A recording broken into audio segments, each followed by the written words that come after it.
ಸಿದ್ದರಾಮಯ್ಯ ಮಂಡಿಸಿರುವಂತಹ ಒಂದು ಬಜೆಟ್ ಬಗ್ಗೆ ನಾವು ಮಾತಾಡ್ತಾ ಇದ್ವಿ, ಯಾರೆಲ್ಲ ಏನು ರಿಯಾಕ್ಟ್ ಮಾಡ್ತಾ ಇದ್ದಾರೆ ಅನ್ನುವಂಥದ್ದು, ಜೊತೆಗೆ ಯಾವ್ಯಾವ ಕ್ಷೇತ್ರಕ್ಕೆ ಏನೇನು ಕೊಟ್ಟಿದ್ದಾರೆ ಅಂತ ನೋಡ್ತಾ ಹೋಗ್ತಾ ಇದ್ವಿ. ಚಿತ್ರರಂಗಕ್ಕೆ ಸಿದ್ದರಾಮಯ್ಯ ಬಂಪರ್ ಗಿಫ್ಟ್ ಕೊಟ್ಟಿದ್ದಾರೆ. ಬಜೆಟ್ನಲ್ಲಿ ಸಿನಿಮಾ ಟಿಕೆಟ್ಗೆ ಏಕರೂಪ ದರವನ್ನ ನಿಗದಿ ಮಾಡೋದಕ್ಕೆ ನಿರ್ಧರಿಸಿದ್ದಾರೆ.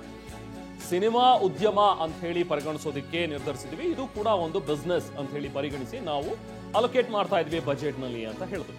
ಚಿತ್ರರಂಗಕ್ಕೆ ಸಿದ್ದರಾಮಯ್ಯ ಕೊಟ್ಟಂತಹ ಒಂದು ಬಂಪರ್ ಅಂತ ಹೇಳಿದ್ರೆ ಸುಮಾರು 150 ಎಕರೆ ಒಂದು ಜಾಗವನ್ನ ನಿಗದಿಪಡಿಸುವಂಥದ್ದು ಮೈಸೂರಿನಲ್ಲಿ, ಅಲ್ಲಿ ಫಿಲ್ಮ್ ಸಿಟಿಯನ್ನ ಮಾಡುವಂಥದ್ದು. ಅದ್ರ ಬಗ್ಗೆನೂ ಕೂಡ ಬಜೆಟ್ನಲ್ಲಿ ಹಣವನ್ನ ಮೀಸಲಿಡ್ತೀವಿ ಅನ್ನುವಂಥದ್ದನ್ನ ಹೇಳಿದ್ರು. ಜೊತೆಗೆ ಏಕರೂಪ ದರ ₹200, ಮಲ್ಟಿಪ್ಲೆಕ್ಸ್ಗಳಲ್ಲೂ ಕೂಡ ₹200 ಟಿಕೆಟ್ ಚಾರ್ಜ್ ಮಾಡಬೇಕು. ಆ ರೀತಿಯಾಗಿ ಒಂದು ನಿರ್ಧಾರವನ್ನು ತಗೊಳ್ತಾ ಇದ್ದೀವಿ ಅನ್ನುವಂಥದ್ದನ್ನ ಬಜೆಟ್ನಲ್ಲಿ ಹೇಳಿದ್ದಾರೆ.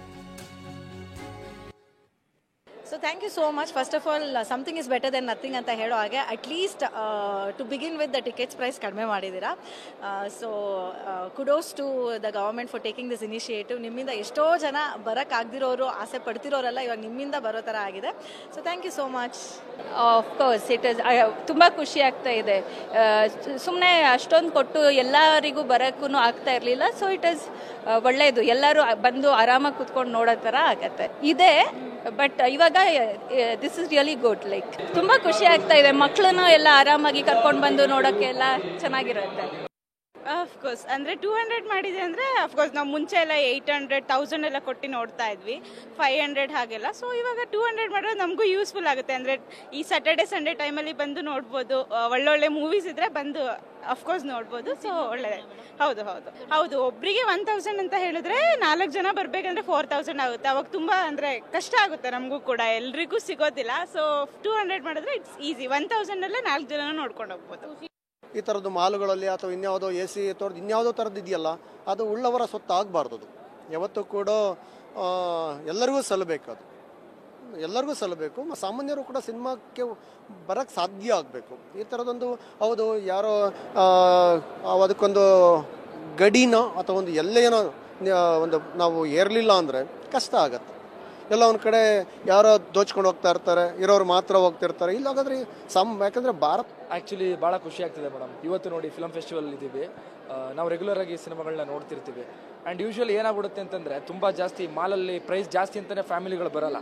ಈಗ ನಾವೆಲ್ಲ ಫ್ಯಾಮಿಲಿ ಈಗ ಸುಮ್ಮನೆ ಒಂದು ಯಾವುದೋ ದೊಡ್ಡ ಸಿನಿಮಾ ರಿಲೀಸ್ ಆಯಿತು ಅಂತಂದರೆ ನಮ್ಮ ಫ್ಯಾಮಿಲಿ ಎಲ್ಲ ಬರಬೇಕು ಅಂದರೆ ಒಂದು 2000 3000 ದುಡ್ಡು ಹೋಗುತ್ತೆ.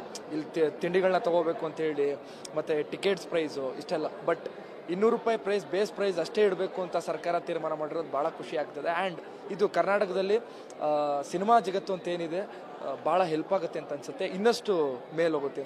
ಮೇಡಮ್, ಈಗ ಸಬ್ಸಿಡಿ ಶೀಘ್ರವಾಗಿ ಕ್ಲಿಯರ್ ಮಾಡಬೇಕು ಅಂತ ಬಜೆಟಲ್ಲಿ ಹೇಳಿದ್ದಾರೆ. ಆ್ಯಂಡ್ ಮೈಸೂರಲ್ಲಿ 150 ಎಕರೆ ಅದನ್ನು ಸ್ಯಾಂಕ್ಷನ್ ಮಾಡಿದ್ದಾರೆ. ಅದು ಈಗ ಪ್ರೋಗ್ರೆಸ್ ಬೇಗ ಆಗಬೇಕು ಅಂತ ಹೇಳಿದ್ದಾರೆ.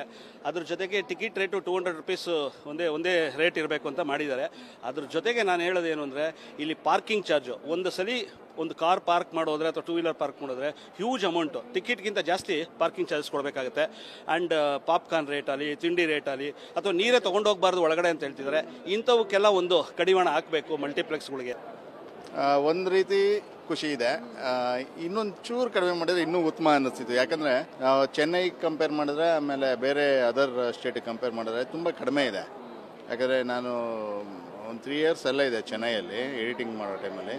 ಆಮೇಲೆ ಈಗೀಗ ನಾವು ರೆಗ್ಯುಲರಾಗಿ ಯಾವುದೋ ಸಿನಿಮಾ ಅಪ್ಲೋಡ್ UFO ಕ್ಯೂಬ್ಗೆ ಅಪ್ಲೋಡ್ ಮಾಡೋಕ್ಕೆ ಹೋಗ್ತೀವಲ್ಲ, 2-3 ಡೇಸ್ ಫ್ರೀ ಇರ್ತೀವಿ. ಆವಾಗ ಪ್ರತಿದಿನ ಫ್ರೀ ಇದ್ದಾಗ ಹೋಗಿ ಸಿನಿಮಾಗಳು ನೋಡ್ತೀವಿ ಮಲ್ಟಿಪ್ಲೆಕ್ಸಲ್ಲೇ. ಅಲ್ಲಿ ತುಂಬ ಕಡಿಮೆ ಇದೆ. ಆಮೇಲೆ ಸಿಂಗಲ್ ಸ್ಕ್ರೀನ್ಗಳಲ್ಲೂ ಕಡಿಮೆ, ನಿಮ್ಗೆ ಅರೌಂಡ್ 100, 120, ಆಮೇಲೆ ಇನ್ನೂ ಕೆಲವು ಸಿಂಗಲ್ ಸ್ಕ್ರೀನಲ್ಲಿ ಬಂದು 60 ಆ ಥರ ಎಲ್ಲ ಇದೆ. ಹಾಗಾಗಿ